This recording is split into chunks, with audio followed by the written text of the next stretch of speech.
L'Afrique, un continent qui couvre 20% des terres émergées, avec une superficie de 30 415 873 km². Abritant une population de plus d'1 milliard d'habitants, les Africains représentent 16% de la population mondiale. Cependant, le manque de développement général, associé aux conditions de vie précaires et aux sécheresses, font de l'Afrique un continent en détresse. Médecins sans frontières, depuis des dizaines d'années, organisent des missions humanitaires en faveur de ces populations. Nous allons découvrir à travers différents témoignages les actions qu'accomplissent ces volontaires, aussi bien locaux qu'occidentaux, afin d'améliorer la vie de ces communautés. Notre équipe s'est rendue au Ghana, où des volontaires se sont rassemblés en petits groupes afin de débriefer sur les cas qu'ont observés les bénévoles locaux. Ces réunions sont fréquentes et indispensables. Elles permettent l'échange entre les volontaires locaux et occidentaux. Dans ces assemblées, le sujet principal traite souvent des maladies dont sont victimes les habitants. Un volontaire local raconte une entrevue avec une jeune patiente au médecin qui mène la séance et questionne sur les cas vus plus tôt dans le mois. Vous avez eu combien de causeries éducatives ce mois en Lobolé? Une seule. Une seule causerie éducative. Oui. C'était face à... Bon, face à ma communauté de Sendé. Face à la communauté de Sendé? Oui. Ah, ok. Et c'était la population qui avait fait cette demande? Je propose D'accord. à leur raconter une histoire sur l'ulcère. Et on discute ensemble sur ce qu'on voit sur la boîte à images. Ça nous permet aussi de sensibiliser les communautés, la population, à ce qu'est l'ulcère de Burgdorf, quels sont les modes de transmission, quel traitement, qui peut être touché, et savoir justement quel rapport ils peuvent établir avec nous, les structures de santé du pays, pour venir se faire soigner. L'éducation est importante pour permettre au village de se développer et d'acquérir une autonomie. Les volontaires occidentaux venant dans ces régions peuvent effectuer des missions concernant des causeries éducatives, mais surtout être professeurs dans une classe au niveau hétérogène. I wanted to do something before I start my medical studies, and I think work with children is always very nice, and I like it. I did it a lot in Germany, and these children they are for a very long time in the hospital and they miss a lot of school. So it's just I give them something back when I teach them some English and maths, and so they don't miss so much and they can continue school after they are staying at the hospital. And I thought it's nice to do something like that before I go to the university.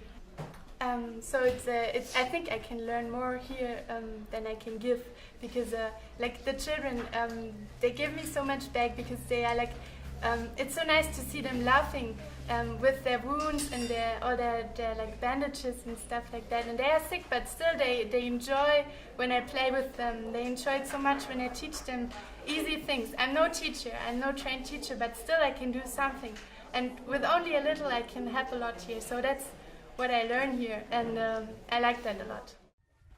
Au Togo, nous sommes allés rencontrer Albert, un Togolais amoureux de sa communauté, en visite dans une famille où l'une des enfants avait été touchée par la maladie.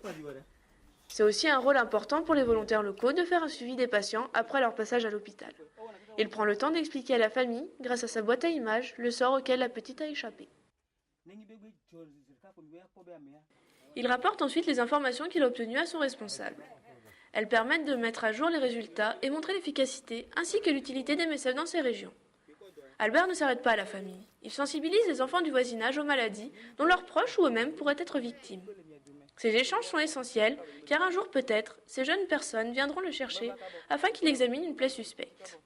Je remarque que nous, ASC, nous ne sommes pas rémunérés, si bien que malgré que tout le monde peut avoir le bon courage de travailler, il peut avoir un redressement de bonne volonté des fois en certains milieux. Donc, moi, à mon niveau, c'est un travail que j'aime tellement, que j'aime même avant la prise en charge, parce que je conduisais même des gens vers l'USP avant même la prise en charge, malgré que personne ne me demandait. Et ici, je pars ici, des fois il y a Pavé qui est à 5 km, il y a Davou également qui est à 6 km, il y a Agotokpa qui est à 9 km, et encore il y a Gougoumé au niveau des rails ici. Là, il y a une école, je fais même de sensibilisation dans cette école là-bas, c'est à 7 km. J'ai besoin d'une moto. J'ai tellement besoin parce que des fois, je me sens tellement fatigué. Des fois, mon vélo en panne. Depuis il y a bientôt presque 3 semaines, le vélo en panne, je ne trouve pas de moyens. C'est comme ça. Mais des fois, je suis invité des fois dans ces milieux et je vais voir examiner également. Donc normalement, si j'avais une moto, ça m'aiderait mieux à assumer alors tous ces trajets-là. Dans le but de sensibiliser le plus de personnes aux risques ainsi qu'aux maladies, les différents bénévoles organisent des rassemblements. Ils permettent de distribuer de la documentation sur les symptômes physiques et les modes de transmission des infections. Les volontaires restent aussi à l'écoute des interrogations des populations qui souvent ne comprennent pas comment les virus arrivent à les contaminer.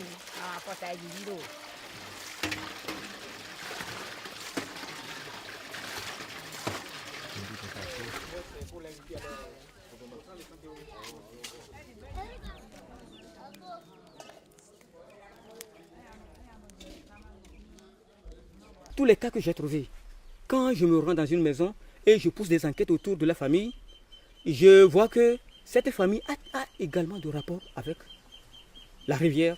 Soit c'est la pêche, soit c'est un petit champ à côté, soit ils traversent la rivière pour aller faire quoi? Pour aller peut-être faire un petit champ, un petit jardin derrière.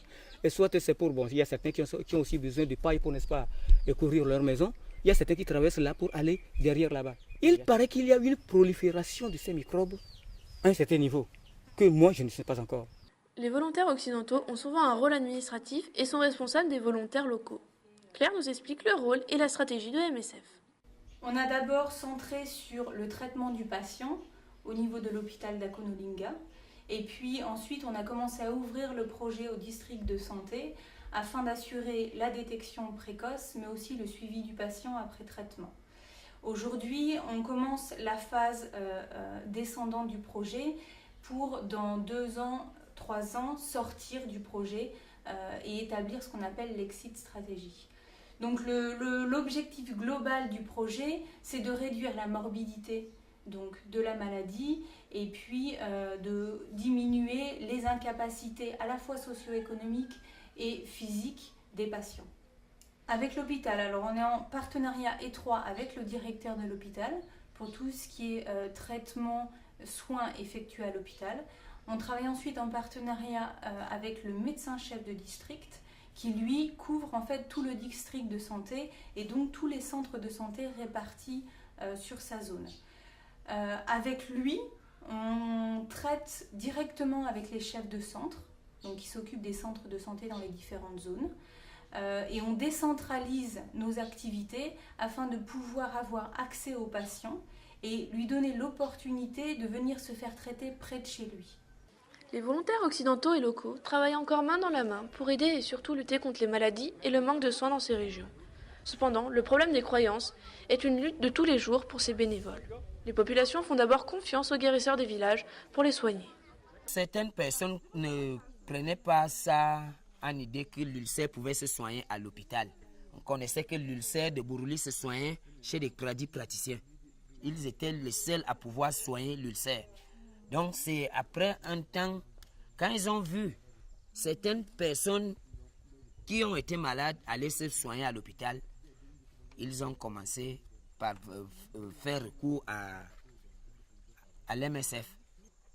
Le côté volontariat est d'abord notre chose. Nous sommes d'abord des volontaires.